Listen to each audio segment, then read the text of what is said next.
کو دیکھنے کی توفیق ملے پھر بھی سستا سودا ہے، پھر بھی سستا سودا ہے۔ کون دیکھے گا مدینہ اگر تم نہیں دیکھو گے؟ ہاں، حضور کے شہر کو اتنا آسان سمجھ لیا، جب وقت ملے گا تو جائیں گے۔ ارے وقت بھی حضور کا ہوتا ہے، یہ کیا مطلب بھائی؟ سب چیزیں آ گئی، اب تک دربار مصطفیٰ نہیں دیکھا۔ عجیب بات ہے۔ 11 مرتبہ مدینے دیکھنے والا شخص مدینے میں ایک میرے دوست علامہ حنیف صاحب سے ملا، اس نے اپنی جیب سے ہدایت بخشش نکال کے علامہ حنیف صاحب کو دی اور روتے ہوئے بولا کہ آپ مدینے پہلی مرتبہ آئے؟ بولے جی پہلی مرتبہ آئے۔ تو رونے لگا، کہا سنے حضرت، میں اپنے 1 سال کا پیسہ مدینے کا کما کر کے مدینے آ جاتا ہوں، میرا گھر چھپروں پہ، میری بیٹی میری بیوی جوان میری بیٹیاں گھر میں رکھی ہیں چھپر میں، پانی برستا ہے تو میرے گھر میں اتنا پانی بھر جاتا ہے، لیکن جب پیسے ہو جاتے ہیں تو سب سے پہلے حضور کی بارگاہ میں آتا ہوں۔ اب تک میں نے 9 مرتبے حضور کا شہر دیکھا۔ ایک صاحب مدینے شریف سے واپس آئے اور واپس آنے کے بعد اپنی زمین بیچ رہے تھے، تو کسی نے کہا حاجی صاحب کیا کر رہے ہو؟ بولے کہ اسے بیچ کے پھر مدینے جاؤں گا۔ اگر خواہش ہے تو بولے محبت سے، بولے اسے بیچ کر کے پھر مدینے جاؤں گا۔ بولے ابھی تو مدینے سے آئے، اسے بیچ کے پھر مدینے جاؤ گے؟ تو رو کے بولے میری زمین حضور کے شہر کی زمین سے اچھی نہیں۔ اللہ دوستو، اپنے دل کے اندر یہ جذبہ پیدا کرو، ورنہ ہمارے ساتھ سفر میں ایک صاحب علامہ امام الدین صاحب تھے، جن کے بھائی نے شان خطابت لکھی ہے۔ وہ کہتے ہیں کہ ایک صاحب بمبئی کے حاجی صاحب تھے، کبھی مدینے کا نام سنتے تو پیسوں پہ سوتے تھے وہ، بولے ہمیں مدینہ بڑے بہت اچھا ہے، بولے کبھی ہم بھی چلے گئے، دھکے مار کے فارم بھروائے، دھکے مار کے حاجی صاحب چلو، بولے پیسے کتنے لگ رہے ہیں؟ بولے 70-80 ہزار روپے۔ بولے نقصان بہت ہے، 40 دن لگیں گے، میرا گھاٹا بہت ہے۔ لوگ بولے ہم چندہ کر کے تمہیں بیچیں گے سیٹ صاحب، چلو تو پہلے حضور کا شہر دیکھو۔ جانے کو تیار نہیں، زبردستی تیار ہوئے۔ خدا کی قسم میں یہی بات آستانے فلک کی چادر پکڑ کے بول سکتا ہوں، بڑی مشکل میں وہ دھکے کھا کے وہ تیار ہوئے۔ احرام پہن لیا، مکہ شریف جانا تھا، یلملم کی وادیوں میں وہ احرام پہننا مشکل تھا، فلائٹ میں احرام ممبئی میں پہن لیا، بورڈنگ پاس لے لیا، فلائٹ میں بیٹھ گئے ممبئی کے انٹرنیشنل ایئرپورٹ پر۔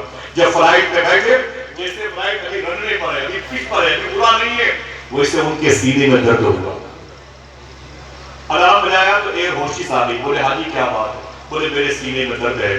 ڈاکٹر کو فون کیا گیا، ڈاکٹر آ گیا، ڈاکٹر نے چیک کیا تو کہا آپ کو ہارٹ پرابلم ہے، آپ کے دل میں درد ہے، آپ مکے نہیں جا سکتے، اتار دیے۔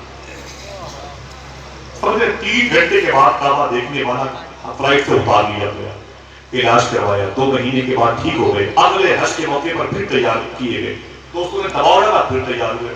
جب پھر تیار ہوئے تو بڑی مشکل میں تیار ہوئے، پھر انہوں نے سارے کام مکمل ہو گئے، بورڈنگ پاس لے لیا، بیٹھ گئے فلائٹ میں اور جدہ اترے۔ جدہ سے 80 کلومیٹر مکہ شریف کے حضور کے شہر میں پہنچ گئے۔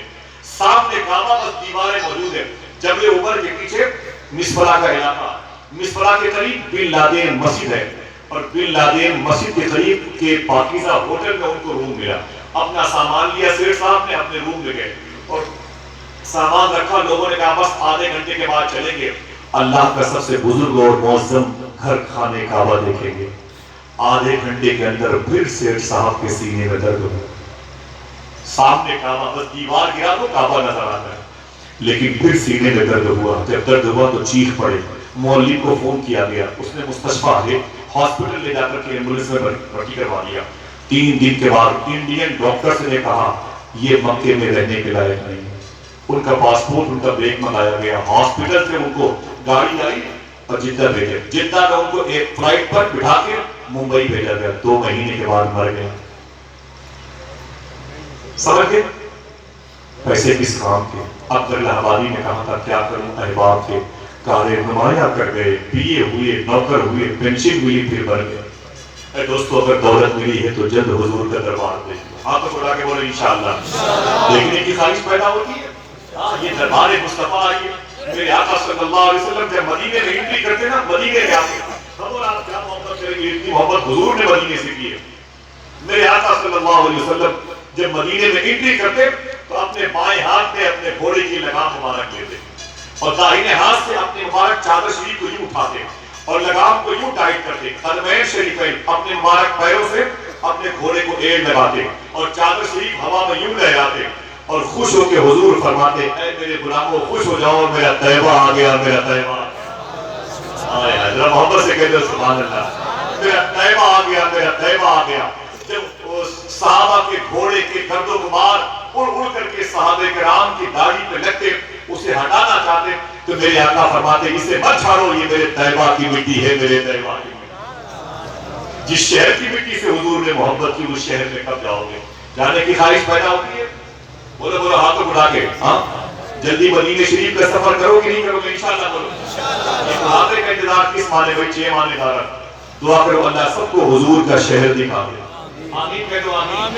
یہ شہر مصطفیٰ دیکھ لو، میرے آقا فرماتے ہیں میں اسی شہر میں رہتا ہوں جسے لوگ مدینہ کہتے ہیں۔ ہاتھوں اٹھا کے بولو کیا کہتے ہیں؟ دیکھنے کی خواہش تو زور سے بولیے، کیا کہتے ہیں؟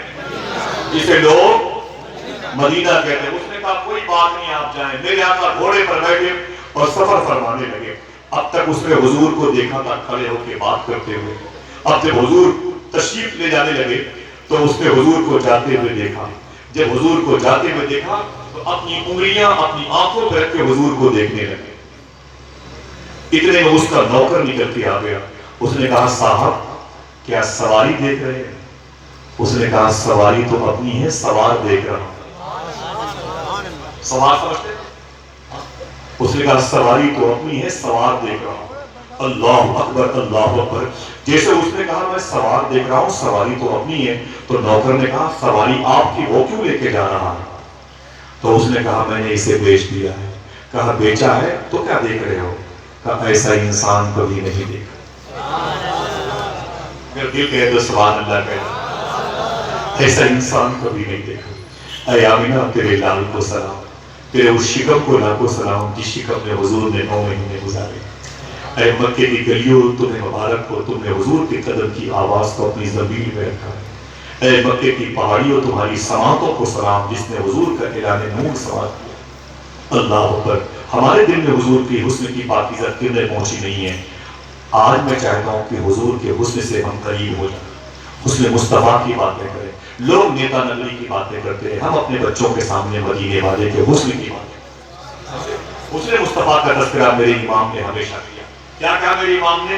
ذات ہوئی انتخاب، وصف ہوئی لاجواب، نام ہوا مصطفیٰ تم پہ کرو۔ خورشید تھا کہ زور پہ کیا پڑھ کے چمکا تھا قمر، بے پردہ جب وہ روح ہوا یہ بھی نہیں وہ بھی نہیں۔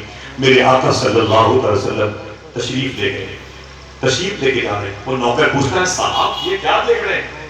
یہ سواری دیکھ رہے ہیں؟ سواری تو میری ہے، سوار دیکھ رہا ہوں۔ کہا کون ہے یہ سوار؟ اور سواری آپ کی وہ لے کے جا رہا ہے؟ تو قافلے کے سردار نے کہا میں نے اسے بیچ دیا ہے۔ کہا پھر کیا سوچ رہے ہیں؟ کہا ابھی تک پیسہ باقی۔ سمجھ رہے؟ ابھی تک آپ کا ہوتا تو زور سے بولتے، بولے ابھی تک پیسہ باقی ہے۔ بولے آپ اسے جانتے ہو؟ کہا میں تو نہیں جانتا۔ بولے پھر کیا دیکھ رہے ہو؟ بولے پیسہ باقی ہے، ایسا انسان کبھی نہیں دیکھا۔ تو اس نے کہا آپ اسے نہیں جانتے؟ کہا نہیں۔ قبیلے کا کس خاندان کس خاندان نہیں معلوم۔ تو نوکر نے کہا صاحب آپ نے دھوکہ کھا لیا کاروبار میں، اگر وہ لوٹ کے نہ آیا تب، اگر وہ لوٹ کے نہ آیا تب۔ اتنا سننا تھا کہ قافلے کے سردار کی بیوی نے خیمے کا پردہ ہٹا کے کہا اور نوکر سن، اگر وہ لوٹ کے نہ آیا تو گھوڑے کی ساری قیمت میں ادا کروں گا۔ ذرا محبت سے کہہ دے سبحان اللہ۔ نہ حلیمہ بھید کھلا ہے یہ، نہ مقام چون چرا ہے یہ، تو خدا سے پوچھ وہ کون تھے تیری بکریاں جو چرا۔ اللہ میرے آقا کا حسن کتنا پیارا تھا، کتنا جاذب، مقناطیسیت سے بھرا ہوا تھا۔ آج ہم بچوں کو یہ بتاتے نہیں۔ اور کیا سن میرے نوکر، اگر وہ جانے والا لوٹ کے نہ آیا تو گھوڑے کی ساری قیمت میں دوں گی، میں ادا کروں گی۔ اب نوکر پلٹا، اس نے کہا مالکن کیا آپ اسے پہچانتی ہیں؟ کیا آپ اسے پہچانتی ہیں؟ تو عورت نے کہا میں تو اسے نہیں پہچانتی، لیکن جب وہ میرے شوہر سے باتیں کر رہا تھا تو میں خیمے کا پردہ ہٹا کے اسے دیکھ رہی تھی۔ میں سمجھ گئی کہ میں تو اسے نہیں جانتی لیکن پوری کائنات اسے جانتی ہو۔ اس نے کہا جب میرے شوہر سے وہ باتیں کر رہا تھا تو میں نے غور سے دیکھا تو اس کے جسم کا سایہ نہیں تھا، لیکن میرے دل سے آواز آئی اے عورت تجھے پتہ نہیں ہے پوری کائنات پر اسی کا سایہ ہے۔ اللہ اکبر. ارے نوکر تجھے پتا ہے وہ کتنا حسین تھا؟